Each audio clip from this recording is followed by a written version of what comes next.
Je te souhaite la bienvenue dans le podcast Une parenthèse, un espace de transmission et d'intégration où l'on explore ensemble les fondements de la guérison somatique. Je suis Wittmann Pauline, ton hôte, spécialisée dans l'anxiété, la régulation du système nerveux autonome et la renégociation des traumatismes. Mon intention pour chaque épisode, c'est que tu puisses comprendre ce que tu vis, remettre du sens sur tes ressentis et te reconnecter doucement à ta capacité de guérir.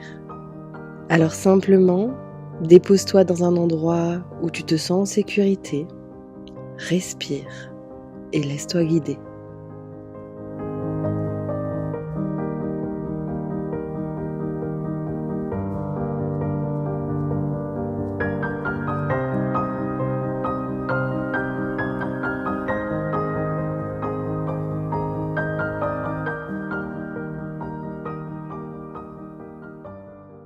Bienvenue dans ce tout nouvel épisode de podcast. J'espère sincèrement que tu vas bien, que tu prends le temps de te reposer, de te ressourcer et de te soutenir, peu importe ce que tu es en train de traverser. Avant d'entrer dans le vif du sujet de cet épisode de podcast, je souhaitais prendre un petit temps pour vous remercier. Vous avez été plus de 300 personnes à interagir avec mon mini-programme « Comment retrouver de la sécurité dans son corps ». Je sais que ce mini-programme, il est très dense parce qu'on vient explorer beaucoup d'éducation, d'enseignement, d'outils créatifs et somatiques sur le sujet de la sécurité. Mais c'est important pour moi de vous rappeler que ce sujet-là de la sécurité, c'est juste un sujet fondamental lorsque l'on souhaite réguler son système nerveux autonome, apaiser ses activations et renégocier ses traumatismes.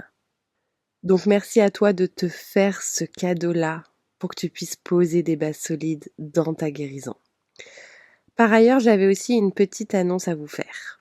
Si tu me suis depuis un petit moment déjà, tu sais que je ne proposais que des petits groupes pour chaque session du programme Transformation.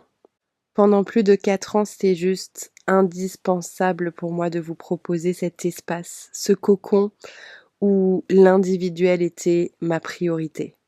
Maintenant, comme dans tout processus, il y a du mouvement, ça bouge, ça évolue. Et du coup, j'ai pris la décision que janvier marquerait la dernière édition du programme Transformation tel qu'il existe aujourd'hui.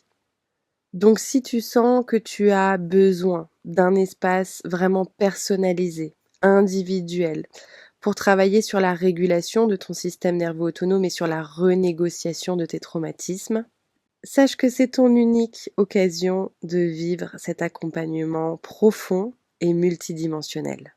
Il me reste 2 petites places pour la session de janvier 2026. Donc si tu en as marre d'être bloqué dans l'impuissance, si tu souhaites transformer profondément ton anxiété, n'hésite pas dès maintenant à réserver ton appel clarté. Tu trouveras toutes les informations du programme Transformation dans le lien de ma bio Instagram. Maintenant que cette annonce est faite, je sais pas toi, mais moi je le ressens dans chacune de mes cellules, l'automne est bien arrivé. Je me sens beaucoup plus fatiguée, je ressens vraiment cette invitation à ralentir, à me déposer davantage. Et je crois que j'ai besoin de simplicité en fait. J'ai besoin de beaucoup de douceur, de chaleur, de réduire ma to-do list et simplement d'exister dans le calme. Dans le dernier épisode de podcast, on s'est vraiment concentré sur l'éducation. On est allé explorer en profondeur pourquoi l'automne pouvait être une saison sensible pour notre système nerveux autonome. On a parlé d'impact physiologique, de réactivation du sentiment d'impuissance face à l'effondrement, des croyances de performance, de la suractivation ou au contraire du besoin d'intégration.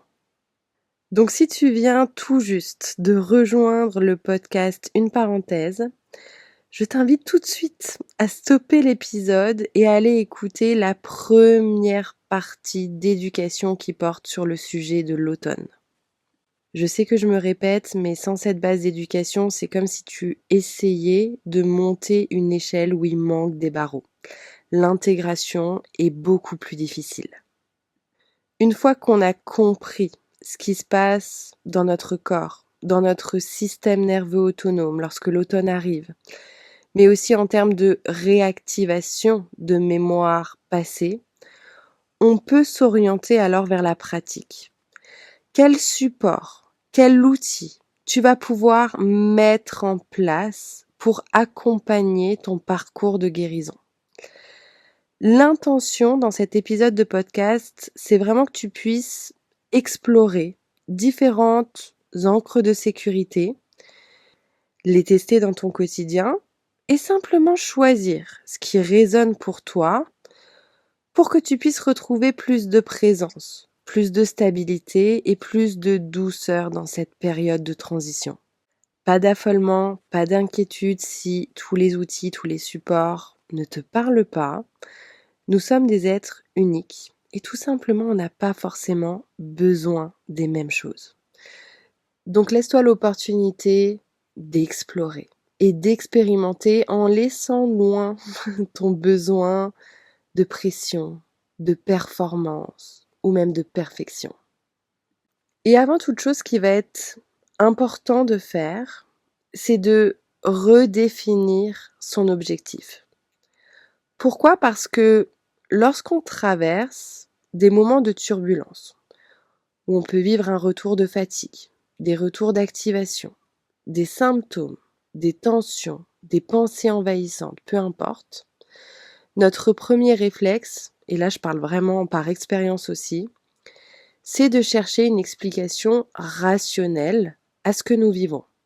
On va pas se mentir, on évolue aujourd'hui dans une société où l'action, où le faire, où la performance prime surtout. En fait, on a appris à se suradapter, mais pas du tout à se sentir en sécurité. Et du coup, on est tellement déconnecté de notre corps que nous allons essayer instinctivement de reprendre le contrôle par la réflexion. On a ce besoin presque viscéral de savoir exactement pourquoi est-ce qu'on est plus fatigué, pourquoi est-ce qu'on peut vivre plus d'anxiété, pourquoi est-ce qu'il y a des symptômes qui reviennent alors que ça allait mieux, etc., etc. Et lorsque notre réflexion excessive ne nous apporte pas de réponse logique, tout simplement parce que la majorité de nos activations sont liées à des mémoires corporelles et émotionnelles qui se réactivent, donc autrement dit des traces du passé, on va essayer alors de tout de suite reprendre le contrôle par l'action. On va chercher frénétiquement de nouvelles méthodes, de nouvelles thérapies, de nouvelles approches, de nouveaux outils et même de nouvelles pratiques à mettre en place pour pouvoir rapidement éteindre notre inconfort. Là encore, on se rend compte qu'on ne nous a pas du tout appris à traverser l'inconfort, à traverser les émotions, à traverser nos sensations. Et malheureusement, même si tous ces besoins-là d'aller vers la réflexion et vers l'action sont légitimes et compréhensibles, moi-même je l'ai vécu et je le vis encore à certains moments dans mon parcours de guérison, et bien en fait c'est comme si on mettait toute notre énergie au mauvais endroit. On pose les mauvaises questions et du coup on n'a pas les bonnes réponses. Tout simplement parce que dans ces moments d'instabilité, notre système nerveux autonome, il n'a pas besoin de plus. Il n'a pas besoin de mettre de l'énergie dans de la réflexion, dans de la lecture, dans de l'écoute de nouveaux podcasts, dans de l'expérimentation de nouveaux outils. Il a besoin de retrouver une base de sécurité. Il a besoin de se reconnecter à ce qu'il connaît déjà. On revient en fait à quelque chose d'assez primitif, puisque la sécurité, c'est un besoin fondamental de base, que ce soit pour l'enfant, pour l'adolescent, pour le jeune adulte ou même pour l'adulte. Et la première chose à intégrer, c'est que cette base de sécurité, elle ne naît pas de la pensée rationnelle ou d'une explication logique. Ça suffit pas de se dire « Ok, on respire, je suis en sécurité, pour que tu puisses ressentir la sécurité dans ton corps. En fait, la véritable sécurité, elle repose avant tout sur des signaux concrets que notre système nerveux autonome perçoit au travers de la posture de notre corps, donc on appelle ça la proprioception, notre environnement, qu'on appelle l'extéroception, et nos ressentis internes, qu'on appelle aussi l'interoception. Ces trois concepts qui forment la base de la neuroception. Je le rappelle ici, la neuroception, c'est ce processus inconscient qui vient sans cesse scruter notre environnement, ce qu'on ressent aussi à l'intérieur de nous, pour pouvoir identifier si on est face à un danger de mort, ou si on est en sécurité. C'est suite à cette analyse que notre système nerveux autonome décide quelle branche, quelle réponse de survie mobiliser pour pouvoir garder un équilibre en fait, peu importe ce que nous sommes en train de traverser. Donc, plus on va nourrir en fait notre quotidien de signaux de sécurité, plus nous allons pouvoir réécrire nos mémoires de danger en expériences de sécurité. Et pour pouvoir te ramener des signaux de sécurité, on va passer par le corps. Parce que 80% des signaux circulent du corps vers le cerveau et seulement 20% vont du cerveau vers le corps. Petit exemple tout simple, tu es chez toi, à la maison, et tu as ton enfant, ton partenaire, une amie, peu importe, qui te fait peur. En première intention, en fait, tu vas ressentir des sensations dans ton corps. Ton cœur va s'accélérer, tu vas vivre peut-être des tremblements, tu vas crier, ton souffle va se faire plus rapide, tu vas avoir un nœud à l'estomac, tu vas vivre des nausées, des vertiges, peu importe. Ce n'est que plus tard que tu vas avoir la pensée « Ok, j'ai eu peur, ça m'a terrifié ». Donc pour que tu puisses ressentir de la sécurité, il va falloir passer avant tout par le corps. Et aujourd'hui, dans cet épisode de podcast, on va travailler ensemble en passant par nos sens. Donc simplement, je t'invite à te poser dans un endroit calme où tu te sens en sécurité. Si tu suis mon contenu depuis un moment, juste prendre le temps de faire l'outil du soutien, de l'orientation pour revenir dans l'ici et le maintenant. Que ton système y comprenne que là maintenant, il n'y a pas de danger, que le danger il est passé. Aujourd'hui, on est le dimanche 5 octobre 2025 et tu es en sécurité. Prends le temps aussi de prendre quelques belles inspirations, d'expirer le plus longuement possible pour activer ton nerf vague. Et ensemble, on va venir explorer plusieurs ressources que tu vas pouvoir mobiliser pour retrouver ton équilibre. Pour te guider au mieux dans cet exercice, je t'invite aussi à prendre un carnet ou une feuille et à noter pour chaque sens toutes les ressources qui résonnent pour toi. Viens les tester plusieurs fois dans ton quotidien pour voir comment est-ce que ton système nerveux autonome réagit. L'objectif ensuite, c'est que tu puisses les intégrer progressivement dans ton quotidien, toujours pas pour éteindre ton inconfort, mais pour pouvoir au mieux le contenir en restant connecté à ta sécurité. Et on va commencer par le sens du mouvement. Alors potentiellement, tu vas me dire, mais Pauline, le mouvement, il fait pas partie des 5 sens. On est bien d'accord, le mouvement ne fait pas partie, à proprement parler, de nos sens, mais il nous permet tout de même de ressentir notre énergie et donc de respecter nos besoins fondamentaux, ce qui participe en fait naturellement à la régulation de notre système nerveux autonome. Pour que notre système nerveux autonome se sente en sécurité, il a besoin que l'on respecte nos besoins fondamentaux et l'énergie, le mouvement font partie de ces besoins fondamentaux. Donc, durant la saison de l'automne, il ne s'agit pas de rester complètement immobile parce que ça pourrait réactiver des mémoires d'impuissance liées à l'effondrement. Moi, je pars du principe que l'idée, c'est plutôt de s'adapter à son énergie. Et ça, globalement, on va pas se mentir, on est censé le faire pour toutes les saisons, pour tous les jours, puisque notre niveau d'énergie fluctue. Mais bon, on est en automne, donc on va commencer par l'automne. Chaque jour, plusieurs fois par jour, je t'invite à te poser cette question. Quelle est ma jauge d'énergie et où est-ce que je souhaite placer mon énergie? Quand ton énergie est limitée, fais les choses plus lentement ou prends davantage de pauses. Quand tu as beaucoup d'énergie, n'hésite pas à l'utiliser pleinement. Enfin, lorsque la fatigue est vraiment très importante, et moi c'est vraiment ce que je peux ressentir en ce moment, je t'invite juste à observer comment ton corps y réagit au repos. Si le repos complet ne génère pas d'activation, donc qu'il n'y a pas forcément de réactivation de ces mémoires d'impuissance liées à l'effondrement, alors tu peux simplement te permettre de te reposer un petit peu plus, de faire plus de siestes, de te coucher un petit peu plus tôt, peu importe. Par contre, si comme moi le repos génère un petit peu de l'activation, parce qu'il a du mal à lâcher, il est préférable en fait de privilégier des activités que j'appelle en énergie basse, comme par exemple le yoga doux, la marche, des activités créatives, de la lecture ou même regarder une série.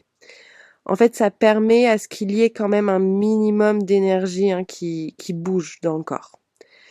Ces activités, elles permettent de se sentir vivant sans se figer complètement. Et d'ailleurs, ça, c'est vraiment des préconisations qu'on retrouve très régulièrement dans la régulation du système nerveux autonome et dans la renégociation des traumatismes. Même si on est épuisé, on essaye de faire des petits mouvements. Si tu sens que tu te fiches complètement quand tu te reposes, l'idée, ça peut être simplement de venir bouger tes pieds, de venir bouger tes doigts. Regarde là où il y a un minimum d'énergie disponible pour que ça continue à circuler et que ton système, en fait, ne plonge pas dans ton vortex traumatique ou dans des réactivations traumatiques, peu importe. Donc là, je t'invite peut-être juste à prendre ta feuille de papier et à noter si le repos pour toi, c'est un signal de sécurité ou plutôt un signal de danger. Comment est-ce que ton corps réagit lorsque tu te reposes? Et si tu sens qu'il y a de l'activation, viens lister des activités en énergie basse que tu vas pouvoir mettre en place. Ces activités te permettent de rester en fait dans ta fenêtre de tolérance et de trouver un équilibre entre la suractivation et la sous-activation. Encore une fois, chacun est différent, on a tous des besoins qui nous sont propres, donc l'idée c'est que ces activités te parlent avant tout. Deuxième sens qu'on va pouvoir mobiliser pour retrouver de la sécurité dans son corps, c'est la vue. Donc là, on va partir sur les 5 sens primaires.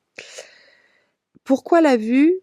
En première intention parce que la lumière va soutenir ta physiologie. On a abordé ce sujet dans la première partie du podcast. L'automne entraîne une baisse naturelle de la lumière, ce qui peut venir impacter notre énergie, notre humeur et notre rythme circadien.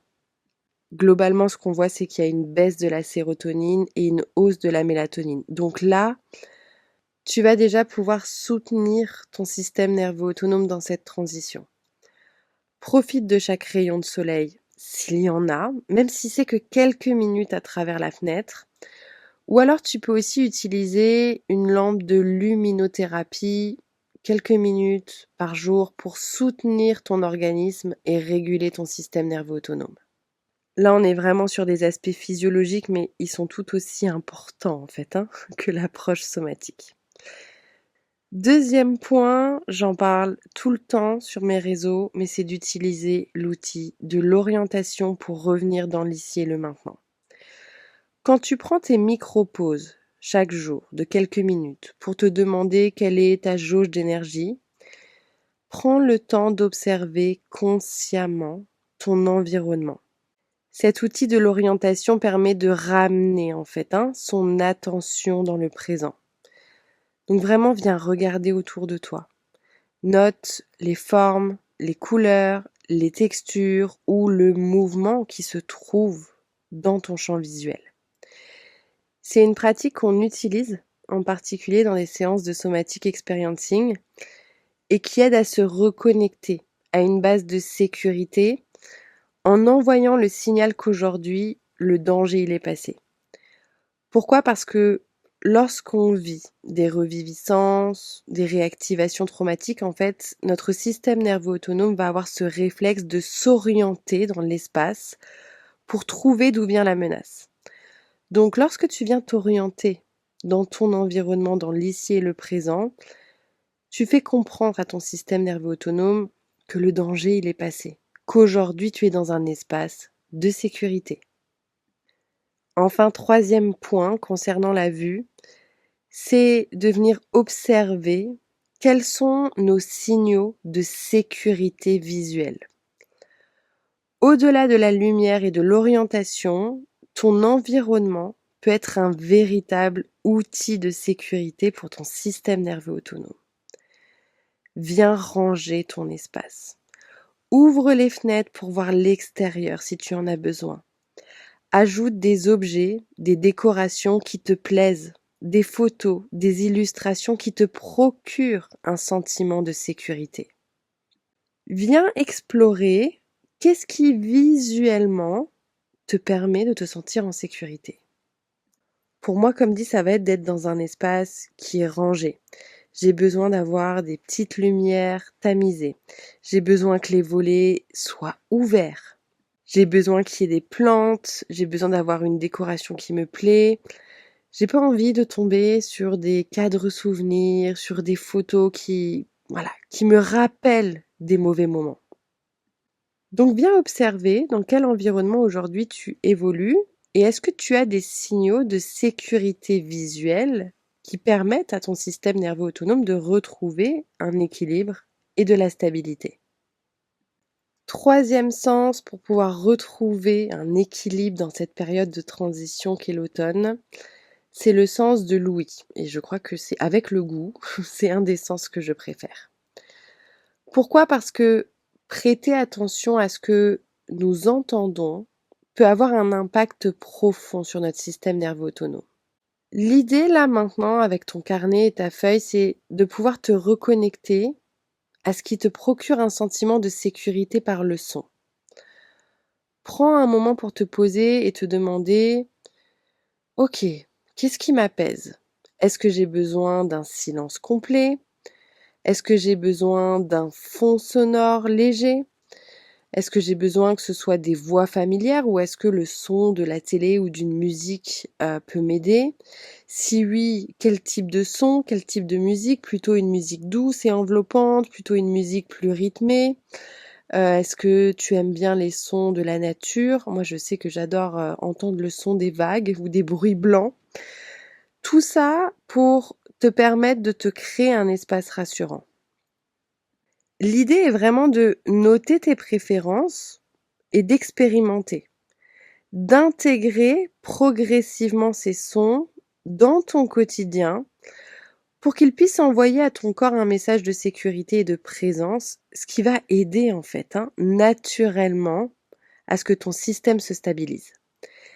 Ça paraît être des choses tellement simples, mais lorsqu'on évolue dans un environnement où il y a tout le temps des cris, où il y a tout le temps beaucoup de bruit, où on entend les klaxons, où tout est urgence, en fait, ça vient déjà rajouter des couches et des couches d'activation sur un système qui en peut plus, en fait, qui est déjà épuisé et qui n'a qu'une seule envie, c'est retrouver un espace de sécurité.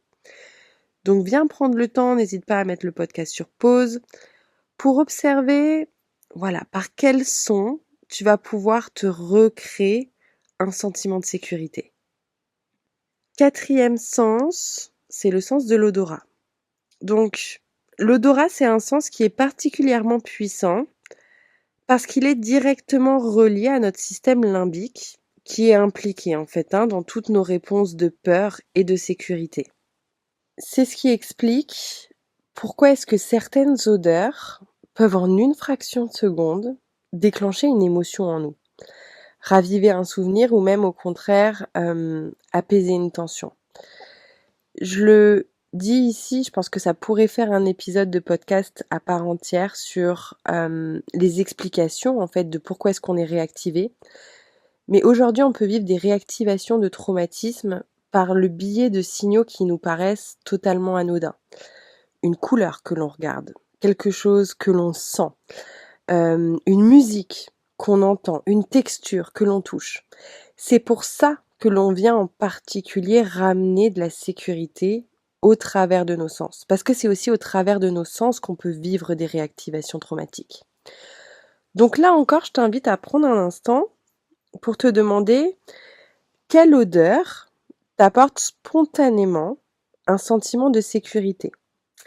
Est-ce qu'on est plus sur des fragrances qui sont douces et enveloppantes, comme par exemple de la vanille ou de la lavande? Je suis pas très fan de la lavande, mais certaines personnes adorent.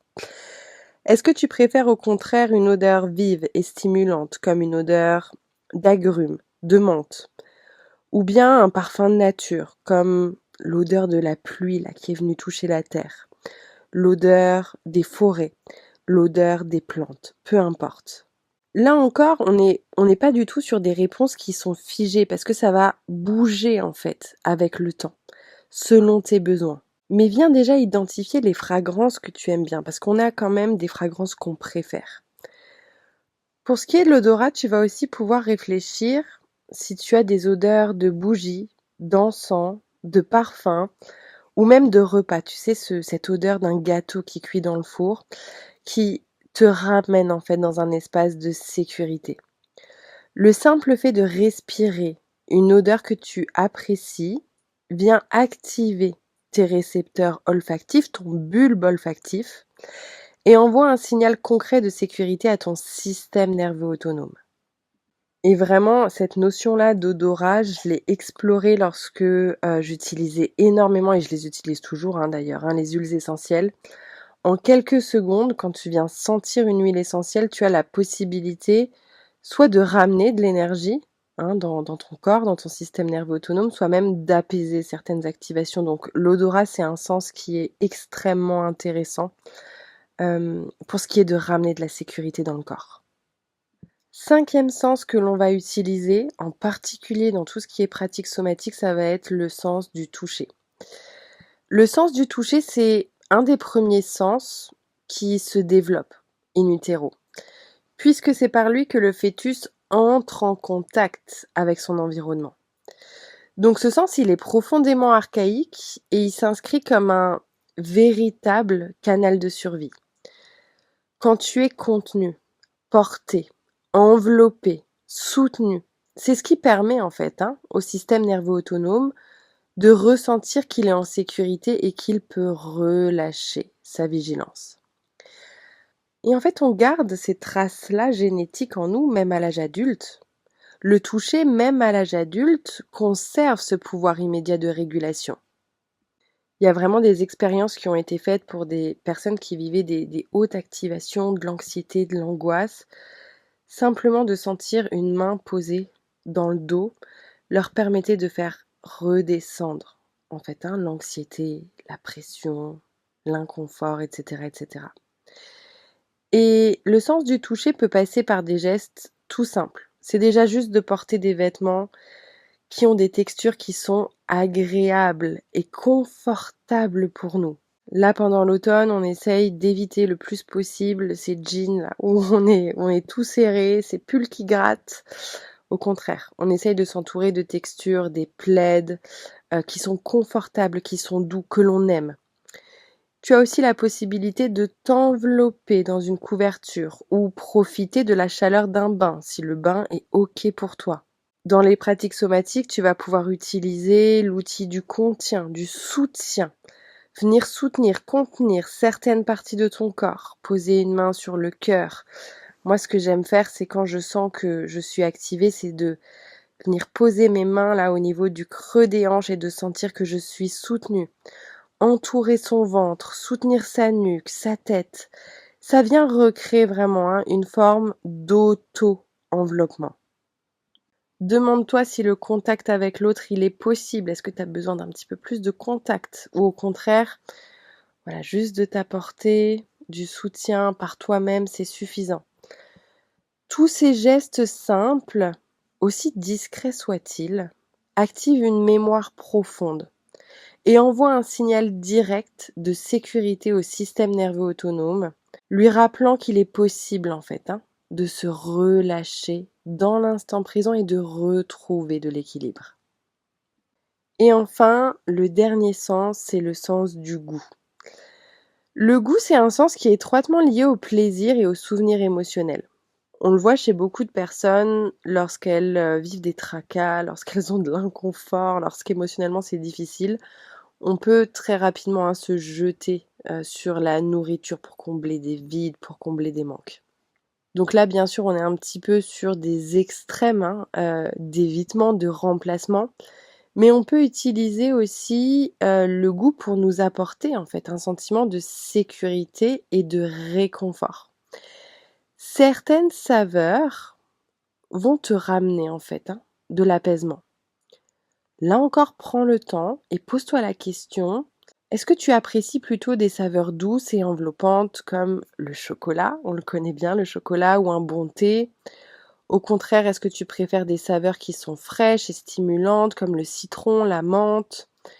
Peut-être qu'il y a un plat particulier qui te rappelle un souvenir heureux. L'important, c'est vraiment juste de repérer les goûts qui t'apportent de la contenance. Et là encore, ça va venir bouger selon les différents instants de ta journée. Parallèlement, et je le rappelle quand même ici, c'est important de savoir que notre alimentation joue un rôle fondamental dans notre guérison et dans la régulation de notre système nerveux autonome. Donc dans ces périodes-là de transition, comme l'automne, c'est important de regarder aussi ce qu'on met dans notre assiette. L'idée, c'est de favoriser plutôt des aliments anti-inflammatoires, comme des légumes colorés, le brocoli, les épinards, le chou rouge, la carotte, la betterave, des fruits qui sont plutôt rouges et foncés, comme la myrtille, la mûre, la framboise, la grenade, des herbes et épices fraîches, le curcuma, le gingembre, l'ail, le romarin, la cannelle, des légumineuses, lentilles, pois chiches, haricots noirs. On essaye aussi de se tourner vers des céréales complètes comme le sarrasin, le quinoa, le riz complet, le millet. On peut aussi manger des graines et des oléagineux comme les graines de lin, les graines de chia, les noix, les amandes, c'est juste excellent. On privilégie les petits poissons gras qui sont riches en oméga 3, la sardine, les maquereaux, le saumon sauvage. On fait attention aussi à la qualité du saumon. Des huiles comme l'huile d'olive, l'huile de colza, l'huile de lin, l'huile de noix qui sont pressées à froid. Des aliments fermentés comme le kéfir, la choucroute crue, le miso, le tempeh, le yaourt au lait de brebis ou de coco. Si tout le côté alimentation anti-inflammatoire te parle, je t'ai partagé 3 de mes recettes favorites pour l'automne dans l'article Traumatisme et guérison, des pratiques simples mais puissantes pour te soutenir durant l'automne. Tu retrouveras tout dans le lien de ma bio Instagram. Je t'ai partagé une recette de chocolat chaud, de dalles de lentilles au potimarron et de compote de poire à la cannelle et aux noix. L'idée, c'est vraiment que par le biais de l'alimentation, tu puisses réduire l'inflammation et soutenir la capacité de ton corps à te sentir en sécurité. Donc voilà un petit peu pour les 6 sens qu'on peut venir explorer pour se ramener de la sécurité dans ces périodes de transition. Mais au-delà de ça, comme je te l'ai dit avant, c'est des choses qui, pour moi, sont juste fondamentales au quotidien. L'objectif, c'est vraiment que tu puisses progressivement te créer un environnement qui est rempli de signaux de sécurité. Un espace où ton système nerveux autonome, il aura la possibilité de se stabiliser. Sans cette base de sécurité, sans cette base de stabilité, en fait, tu continues à nourrir les réponses de survie qui te mènent un petit peu à la baguette dans ton quotidien. Tu es vraiment sous l'emprise de ces réponses de survie. Donc en première intention, je t'invite vraiment à tester toutes ces ressources, regarder lesquelles te permettent de ramener de la sécurité par le biais de tes sens. Et après, dans ton quotidien, c'est de t'octroyer plusieurs moments de pause. Et comme dit, ça n'a pas besoin d'être 1 heure ou 2, c'est quelques minutes. Et d'observer en fait dans quel état tu te trouves, quelles sont tes pensées, quelles sont tes émotions, quelles sont tes sensations, et te ramener une ressource. Peu importe si tu vis une activation ou non, c'est tout ce travail autour de la sécurité, autour des ressources qui va te permettre de retrouver un minimum de la stabilité et un équilibre. Et encore une fois, sans cette base de stabilité, En fait, tu as la sensation de faire 4 pas en avant et 4 pas en arrière tout le temps. Je l'ai profondément expérimenté, dans mon parcours de guérison. J'ai accumulé énormément d'outils, j'ai accumulé énormément d'éducation, d'enseignement. Mais sans cette base de sécurité, en fait, tu ne fais rien. Parce que la dérégulation, c'est quand même le principe que ton système ne retrouve plus le chemin de la sécurité, qu'il ne se sent plus en sécurité, qu'il a gardé en lui l'empreinte que le danger n'est toujours pas passé. Donc prends ce temps-là pour toi, pour identifier tes ressources et petit à petit de les incorporer dans ton quotidien et dans ton environnement. J'espère de tout cœur que cet épisode de podcast t'a plu parce qu'on rentre beaucoup plus dans la pratique et pour moi c'est juste hyper important aussi de pouvoir vous partager des outils, des ressources que vous allez pouvoir mettre en place dans votre quotidien. Comme d'habitude, je t'invite à me laisser un petit commentaire si cet épisode de podcast t'a plu. N'hésite pas non plus à le partager sur tes réseaux sociaux pour aider d'autres personnes qui ressentent un petit peu d'inconfort dans cette saison de l'automne. N'hésite pas non plus à m'envoyer toutes tes questions en DM par Instagram. En attendant, prends bien soin de toi et on se retrouve très vite pour un nouvel épisode de podcast.